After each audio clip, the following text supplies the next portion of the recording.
함께 보실 하나님 말씀은요, 요한복음 1장 19절에서 34절까지 말씀입니다. 방식은 여전한 방식으로 매일 우리가 같이 읽어가는 하나님 말씀을 보면서 특별 새벽 예배지만 그렇게 새벽 예배를 진행하겠습니다.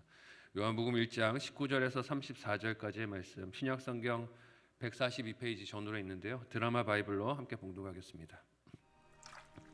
유대인들이 예루살렘에서 제사장들과 레위인들을 요한에게 보내요. 네가 누구냐? 물을 때에 요한의 증언이 이러하니라. 요한이 드러내어 말하고 숨기지 아니하니 드러내어 하는 말이 나는 그리스도가 아니라. 그러면 누구냐? 네가 엘리야냐? 나는 아니라. 네가 그 선지자냐? 아니라. 누구냐? 우리를 보낸 이들에게 대답하게 하라. 너는 네게 대하여 무엇이라 하느냐? 나는 선지자 이사야의 말과 같이 주의 길을 곧게 하라고 광야에서 외치는 자의 소리로라. 그들은 바리새인들이 보낸 자라. 또 물어 이르되 네가 만일 그리스도도 아니요 엘리야도 아니요 그 선지자도 아닐진대 어찌하여 세례를 베푸느냐? 나는 물로 세례를 베풀거니와 너희 가운데 너희가 알지 못하는 한 사람이 섰으니 곧 내 뒤에 오시는 그이라. 나는 그의 신발끈을 풀기도 감당하지 못하겠노라. 이 일은 요한이 세례 베풀던 곳 요단강 건너편 베다니에서 일어난 일이니라. 이튿날 요한이 예수께서 자기에게 나아오심을 보고 이르되 보라, 세상 죄를 지고 가는 하나님의 어린 양이로다. 내가 전에 말하기를 내 뒤에 오는 사람이 있는데 나보다 앞선 것은 그가 나보다 먼저 계심이라 한 것이 이 사람을 가리킴이라. 나도 그를 알지 못하였으나 내가 와서 물로 세례를 베푸는 것은 그를 이스라엘에 나타내려 함이라. 내가 보매 성령이 비둘기같이 하늘로부터 내려와서 그의 위에 머물렀더라. 나도 그를 알지 못하였으나 나를 보내어 물로 세례를 베풀라 하신 그이가 나에게 말씀하시되 성령이 내려서 누구 위에든지 머무는 것을 보거든 그가 곧 성령으로 세례를 베푸는 이인 줄 알라 하셨기에 내가 보고 그가 하나님의 아들이심을 증언하였노라. 아멘. 예, 함께 읽은 본문의 말씀을 가지고 참 빛을 나타낼 사명이란 제목으로 말씀 나누고 같이 합심하여 기도하겠습니다. 복음서들이 기록된 목적이 있지요. 목적이 무엇입니까? 예수님이 우리의 구원을 위해 기름 부음을 받으신 그리스도가 되시고 하나님께서 보내신 아들 되심을 나타내기 위하여 사도들이 복음서를 기록을 합니다. 사도 요한도 그 목적을 20장에서 분명하게 선언을 해서 그가 왜 이 기록을 쓰고 있는지를 남기고 있어요. 요한복음 20장 31절의 말씀을 우리 같이 한 목소리로 읽어보도록 하겠습니다. 같이 읽습니다. 시작. 오직 이것을 기록함은 너희로 예수께서 하나님의 아들 그리스도이심을 믿게 하려 하며 또 너희로 믿고 그 이름을 힘입어 생명을 얻게 하려 함이니라. 아멘. 예수님께서 하나님의 아들이시고 그리스도 되심을 나타내기 위해서 이 복음서를 기록하고 있다라고 기록 목적을 분명하게 정리해서 알립니다. 그래서 어제 본문인 1장 18절의 말씀까지 요한은 예수님께서 육체로 태어나시기 훨씬 이전부터 하나님의 말씀으로서 모든 피조물 가운데 존재해 계셨고 그 안에 생명을 주시며 깨닫지 못해도 계속해서 빛을 비추어 주시는 사랑이신 것을 증거했어요. 이는 창세기 말씀을 능통하게 알고 있었던 유대인들과 세계에 존재하는 법칙이나 지혜를 로고스라는 체계로 혹은 말씀이라는 사상으로 이해했던 헬라 사람들 모두에게 예수 그리스도를 드러내 보여주기 위한 노력이기도 합니다. 그리고 19절부터 예수님께서 그리스도가 되시고 하나님의 아들이 되시며 그 이름에 생명을 주실 능력이 있다는 것을 실질적인 증인들과 증거들을 통해서 제시하게 되는 것입니다. 가장 먼저 예수님에 대해서 증언했던 증인이 누구입니까? 오늘 본문에 나오고 있는 세례 요한이지요. 그는 어둠 속에 있었던 유대인들에게 다가오실 메시아에 대하여 외치는 소리였습니다. 그리고 다가오신 메시아에 대한 증인이기도 하죠. 함께 오늘 본문 19절에서 23절까지의 내용을 하이라이트된 부분을 주의하면서 우리 같이 한 목소리로 읽어보도록 하겠습니다. 같이 읽습니다. 시작. 유대인들이 예루살렘에서 제사장들과 레위인들에게 요한에게 보내어 내가 누구냐 물을 때 요한의 증언이 이러하니라. 요한이 드러내어 말하고 숨기지 아니하니 드러내어 하는 말이 나는 그리스도가 아니라 한데 또 묻되 그러면 누구냐? 내가 엘리야냐? 이르되 나는 아니라. 또 묻되 내가 그 선지자냐? 대답하되 아니라. 또 말하되 누구냐? 우리를 보낸 이들에게 대답하게 하라. 너는 내게 대하여 무엇이라 하느냐? 이르되 나는 선지자 이사야의 말과 같이 주의 길을 곧게 하라고 광야에서 외치는 자의 소리로라 하니라. 아멘. 세례 요한은 하나님께서 보내신 심부름꾼이죠.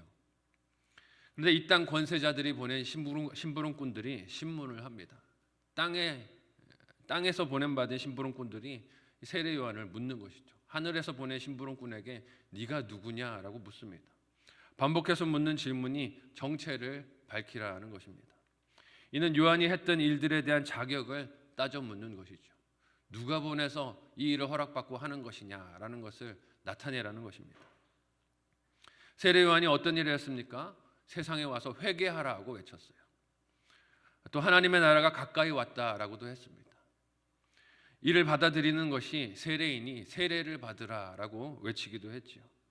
사람들이 이런 요한의 행동에 반응을 하고 많은 사람들이 요한에게 몰려들었습니다. 이것이 마음이 언짢았기 때문에 지금 바리새인들이 사람들을 보내서 자격을 묻는 것입니다. 무슨 자격으로 네가 이런 일을 하느냐 밝히라는 것이죠. 이런 질문을 받을 때 보통 사람들은 무엇을 내세우기 쉽습니까? 내가 그럴 만한 자격이 있다라는 것을 내세우기가 쉽습니다. 자신의 소명에 대한 특별함이나 확실함을 내세워서 인정받으려 할 것입니다. 요한은 사람이 생각하기에 출생이 불가능한 가정에서 사가랴와 엘리사벳 사이에서 태어난 하나님의 신비한 능력으로 태어난 인물입니다. 그런 아들이었어요. 하지만 요한은 자신의 존재를 그렇게 설명하지 않습니다. 먼저 자신이 아닌 것들을 드러내서 말을 하죠. 오늘 우리가 읽은 본문의 내용을 보면 나는 아니라 반복해서 내가 아닌 것을 말합니다. 나는 그리스도도 아니다. 나는 엘리야도 아니다. 모세를 지칭하는 그 선지자도 아니다라고 합니다. 대신에 요한은 자신을 선지자 이사야가 예언했던 광야의 소리다라고 말하고 있어요. 메시아께서 오실 길을 곧게 하라고 보냄을 받은 나는 청지기이자 종일 뿐이다라고 말하는 것입니다. 요한이 보냄을 받은 목적이 자신을 나타내 증거하는 것이 아니라 자신의 뒤에 오실 참빛 대신 예수 그리스도를 보고 믿을 수 있도록 사람들의 마음의 길을 곧게 하는 것이기에 자기가 아닌 것을 드러내는 것에 두려움이 없습니다. 그는 자신이 아닌 것을 드러내는 일에 숨기는 것이 없었고 이것을 추궁하는 적대적인 사람들의 모습도 두려워하지를 않습니다. 나는 내 삶에서 그리스도가 드러나기 위해서 내가 아닌 것을 드러내는 것에 두려움이 없으십니까? 대개 사람들이 그렇지 못할 때가 많습니다. 우리의 삶을 통해서 증거되는 것이 예수 그리스도가 되어야 하는데 오히려 예수 그리스도를 통해서 나를 높이고 싶고 내가 증명받고 싶고 내가 인정받고 싶은 유혹과 욕심에 우리가 넘어질 때가 많은 것 같습니다. 그러나 세례 요한과 같이 예수 그리스도께서 내 삶을 통해 드러나시도록 내가 아닌 것을 드러내놓고 말할 수 있는 진실한 믿음의 청지기들이 다 되실 수 있기를 예수님의 이름으로 축복합니다. 나는 그리스도가 아닙니다. 나는 엘리야가 아닙니다. 나는 그 사람이 아닙니다. 나는 드러나야 될 존재가 아닙니다. 라는 것을 말할 수 있는 우리의 신앙이, 우리의 그런 담대함이 예수 그리스도를 오히려 드러나게 할 줄로 믿습니다. 우리의 삶에 그런 용기들, 그런 믿음의 배포들이 있었으면 좋겠어요. 이렇게 요한이 자신이 그리스도도 아니고 엘리야도 아니고 사람들이 기대했던 그 선지자도 아니라고 자신의 정체성을 진실하게 말해 증언했을 때 찾아온 사람들이 어떻게 오늘 말씀에서 반응을 합니까? 함께 본문 24절에서 28절까지의 내용을 한 목소리로 읽어보도록 하겠습니다. 같이 읽습니다. 시작. 그들은 바리새인들이 보낸 자라. 또 물어 이르되 내가 만일 그리스도도 아니요 엘리야도 아니요 그 선지자도 아닐진데 어찌하여 세례를 베푸느냐?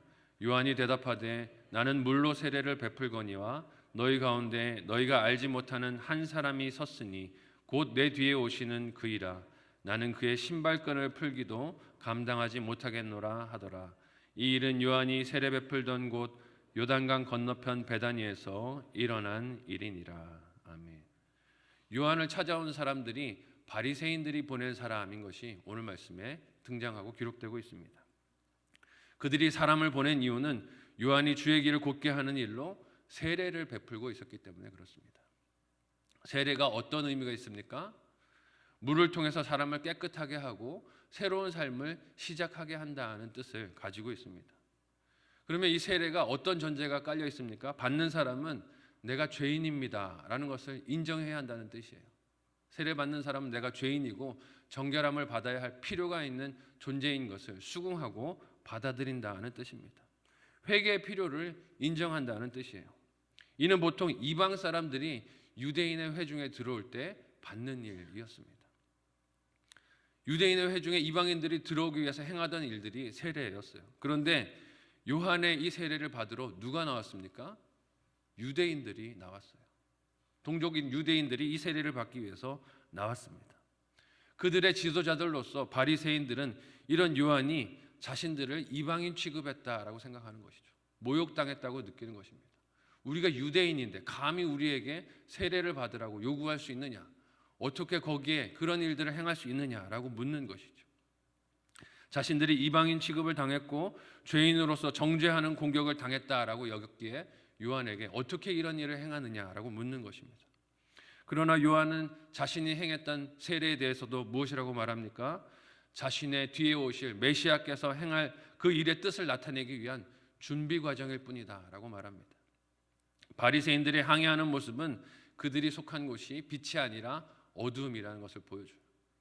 메시아가 오셔서 하실 일이 무엇인지를 알지 못하기에 그 일을 준비하는 일도 그들은 믿지도 이해하지도 못했던 것입니다.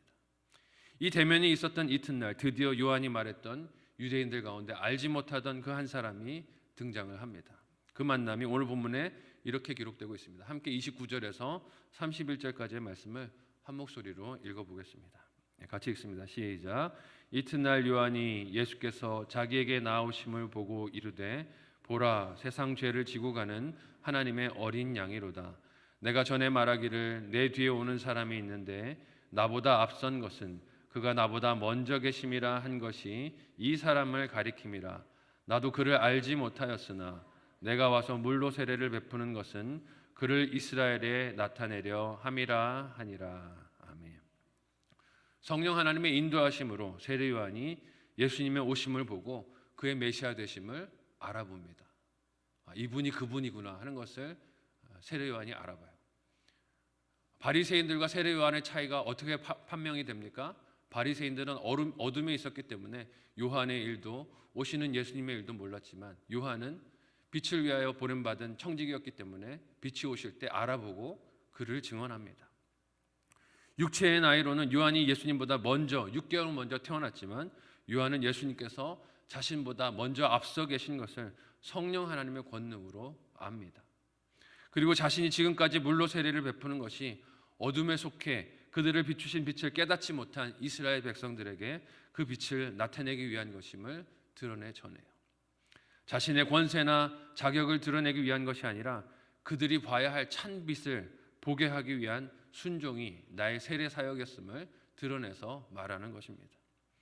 이렇게 순종할 때 성령님께서 참빛 되신 예수님을 다시 어떻게 요한에게 확인시켜 주십니까? 함께 32절에서 34절까지 오늘 본문 마지막 내용인데요. 우리 같이 한 목소리로 읽어보도록 하겠습니다.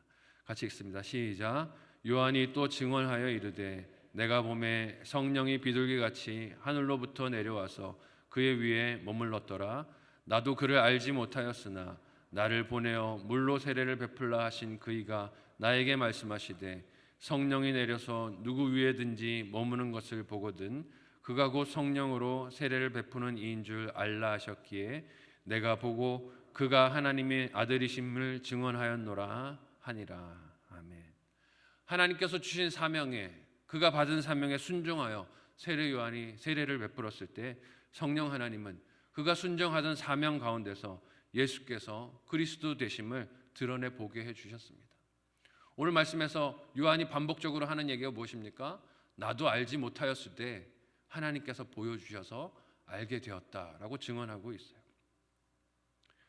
요한이 자신의 능력이 아니라 성령 하나님의 인도하심으로 예수님을 그리스도로 알아보고 그의 사명을 내가 나의 물로 세례를 베푸는 사역을 통해 드러내고 수종들게 되었다라고 고백하고 있는 것입니다. 자신도 누가 그리스도이신지 몰랐지만 성령 하나님께서 그 위에 머물러 임하시고 그 말씀에 자신이 순종했을 때 하나님이 이를 알게 해주셨고 이 은혜를 입었다고 고백하는 것입니다. 자신의 죄인됨을 인정하고 회개하는 자가 받아야 할 세례를 예수님이 받으셨습니다. 죄인이 받아야 할 세례를 예수님이 받으셨어요. 이유가 무엇입니까? 저와 여러분의 죄를 다 담당하기 위함이신 줄 믿으시기를 바랍니다. 세례 요한이 이것을 이루기 위하여 먼저 보냄을 받았고 이 사역에 헌신하고 있었을 때 성령 하나님께서 예수님을 알아볼 수 있도록 인도해 주셨어요. 요한과 같이 모든 인생의 사명은 무엇입니까? 예수 그리스도를 알아보는 것인 줄 믿으시기를 바랍니다. 우리의 삶에서 예수 그리스도를 알아보는 것이 모든 인생의 가장 중요한 사명이고 핵심적인 사명이고 순종해야 할 사명입니다. 이것이 인생의 가장 큰 복입니다. 예수님께서 그리스도가 되시고 하나님의 아들 되시는 것을 알아보는 것이 인생의 가장 큰 복이고 사명이며 또한 증거해야 할 증언의 내용이기도 한 것을 잊지 않았으면 좋겠습니다. 세례 요한과 같이 참빛을 볼 수 있는 저와 여러분의 복된 새해가 되시기를 예수님의 이름으로 축복합니다. 또한 그 내가 보게 된 예수님을 증거하는 일로 쓰임받는 요한과도 같은 삶이 되었으면 좋겠습니다. 이 새 한 해가 하나님께서 우리에게 주신 사명대로 그리스도를 알아보고 참빛 되신 그리스도를 드러내고 증언하는 일에 쓰임받는 성공하는 모든 인생들이 되시기를 또 우리 사랑하는 그런 자녀들이 되시기를 사랑하는 예수님의 이름으로 간절히 소원하고 축복합니다. 아멘.